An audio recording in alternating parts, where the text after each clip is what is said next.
Before we begin, take a breath. Turn down the noise around you, because this is not a story meant to be rushed. Long before the world decided that only light could tell the truth, there was a time when shadows still had voices. In those days, darkness was not evil, it was simply honest. Our ancestors believed that shadows were memories left behind by the sun, quiet witnesses that followed every human step, watching, listening, remembering. And sometimes, when the world was about to break, they spoke. Tonight's story is not about magic alone. It is about fear. It is about truth. It is about what happens when people are warned and choose not to listen. Here on Gozy Folktales, we tell the stories our ancestors whispered by firelight. Stories that follow you long after the night has ended. This is the story of a woman who did not speak to shadows. She listened when they spoke. This is the woman who spoke to shadows. The village of Umu-Oji sat where the forest thinned and the red earth cracked under the sun. By day, it was like any other village. Children laughing, pestles pounding, smoke rising from cooking fires. But when the sun began to lower, when shadows stretched longer than the people who cast them, the village grew quiet. Doors were shut early. Fires were lit sooner than necessary. Children were called indoors before their games had finished. Because in Umoji, dusk was not just evening, it was a warning. The elders said the shadows here were older than the village itself, older than names, older than memory. And though no one remembered exactly why, everyone knew one rule. Never stay outside when the shadows begin to move on their own.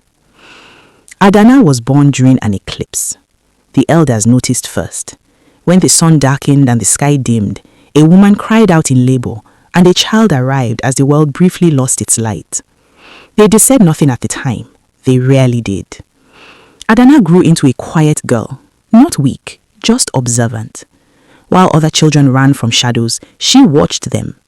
She noticed how shadows sometimes bent when no one moved, how they sometimes lingered after the body had gone. Once, as a child, she followed her own shadow to the edge of the forest and felt something pull back as if surprised she was not afraid. From that day, people began to whisper, "She is strange. She listens too much. She looks where she should not." But Adana did not hear the whispers. She heard something else. It happened when Adana was 19. The night was still. No wind, no insects. She had stayed outside longer than usual, pounding cassava near the fire. Then she heard it. Not a sound, a presence. Her shadow shifted, not because she moved, but because it chose to. And then, in a voice that did not enter her ears, but her bones, "You hear us." Adana froze. Her heart did not race. Her breath did not quicken. She simply answered, softly, "Yes." The shadows gathered. They did not surround her. They leaned in. And for the first time in generations, the shadows of Umoji were heard. The shadows did not speak in riddles. They spoke plainly. They told Adana of a wrong buried beneath the village square, of blood mixed with soil, of an oath broken long before her birth. They said the earth remembered. They said the shadows remembered. And soon, the village would pay. At dawn, Adana went to the elders.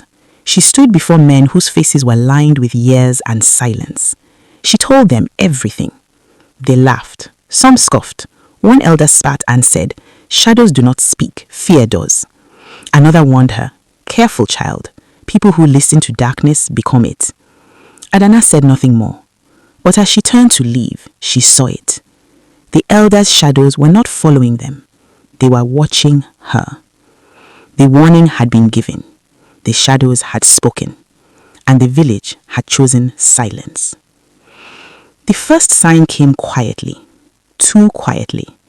At dusk, when mothers began calling their children indoors, Obina, the potter's youngest son, did not answer. At first, no one panicked. Children wondered, they hid, they tested fear like a game. But when night settled fully, and his shadow was still visible by the footpath, standing alone, the village stirred. They found his footprints, small, bare, stopping suddenly, as if the earth had swallowed him. And beside them, no shadow. By morning, the village was awake before the sun. People whispered in corners, eyes shifted, fingers pointed carefully. Someone said it first softly. Adana warned us. Someone else followed. She brought this. By midday, her name was no longer whispered. It was spoken plainly. She listens to shadows. She invited them. She is cursed. Adana walked through the village with her head high, but she felt it. The shift. The way shadows leaned toward her more eagerly now. The way they gathered at her feet like messengers awaiting command. That night, they spoke again. They will blame you, but the debt is theirs. Adana returned to the elders. This time, she did not ask permission. She told them the shadows had shown her the truth. Long ago, when Umu-Oji was young, a stranger came seeking refuge. He was accused of bringing drought. Without trial, without blood spilled in daylight, they buried him alive beneath the village square. His crime was fear. His punishment was silence. And the elders' fathers had sworn an oath, this will never be spoken of. Adana's voice shook, but the earth remembered. The elders said nothing, but their shadows trembled. That night, the fires refused to stay lit. Flames bent sideways, smoke fell instead of rising. Then the shadows moved, not stretching, walking. They crossed walls, they climbed huts, they gathered in the square. People screamed, children cried, and in the center stood Adana, untouched. The shadows did not harm, they revealed. They pointed to the ground beneath the square. The earth cracked, not wide, just enough to remember. At dawn, the elders faced the village. Truth hung in the air like ash. Adana spoke once more. Honor the dead. Return his name to the earth, or the shadows will never leave. The village was silent. Fear fought pride. Then one elder stepped forward and knelt. The elders argued until their voices cracked. Some said the past should stay buried. Others said the village would not survive another night of moving shadows. Finally, the oldest woman in the village spoke. Her back was bent, her eyes were cloudy, but her shadow stood straight. She said, there was a ritual, one meant to give rest to the wrongly buried. No one remembered the words, no one remembered the steps, only the price. Someone must speak the truth aloud while standing in the place of the dead. All eyes turned to Adana. That night, the village gathered. No drums, no songs, only breath and fear. Adana stood in the cracked earth of the square. The shadows closed in. Then they spoke, not as many voices, but one. A name, Namdi. The village gasped. The stranger had a name, and when the name was spoken, the shadows screamed. Not in anger, in release. The ritual was not finished. The shadows turned to Adana. You heard us when no one else would. Now you must choose. You could live with them, become their voice forever, or stay and lose the ability to hear them again. Adana closed her eyes. She chose the village. The shadows withdrew, but one remained, hers.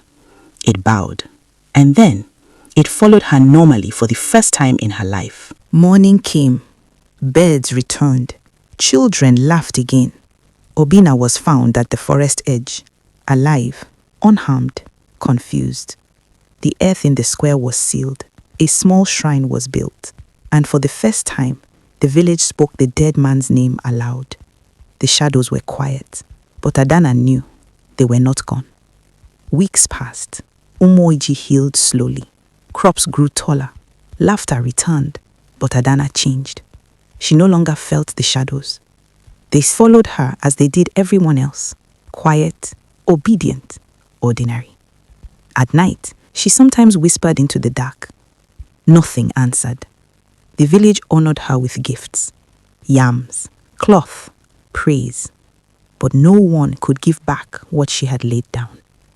One evening, Long after the village slept, Adana noticed something strange. Her shadow lagged behind, just for a moment, then it caught up. She did not panic. She smiled, because she understood. The shadows had not abandoned the world. They had chosen silence so humans could learn to listen to one another first. Adana lived a long life. She became an elder, and when children asked her why dusk felt heavy sometimes, she would say, because truth does not shout, it waits. She never spoke of shadows again, but she taught the village to speak honestly, to bury nothing unjustly, and to name their fears before the earth had to. When Adana died, the sun set slowly that day. The villagers swore her shadow lingered longer than usual, not moving, not speaking, just watching. And then night came, and everything was still. And so the shadows fell silent, not because they had nothing more to say, but because they had said enough. The village continued. Children grew. Fires burned. Yet something was missing, because when truth is rejected too many times, it stops knocking. Our elders say that even now, if you walk alone at dusk and your shadow moves before you do, it is not chasing you. It is warning you. The question is not whether shadows still speak. The question is, are we finally ready to listen? Thank you for listening to this story, here on Gozy Folktales. If it stayed with you, that is because it was meant to. Stories like these do not end when the words stop. They walk with us, quietly, like shadows. Until the next tale, walk gently, and remember, the shadows are always watching.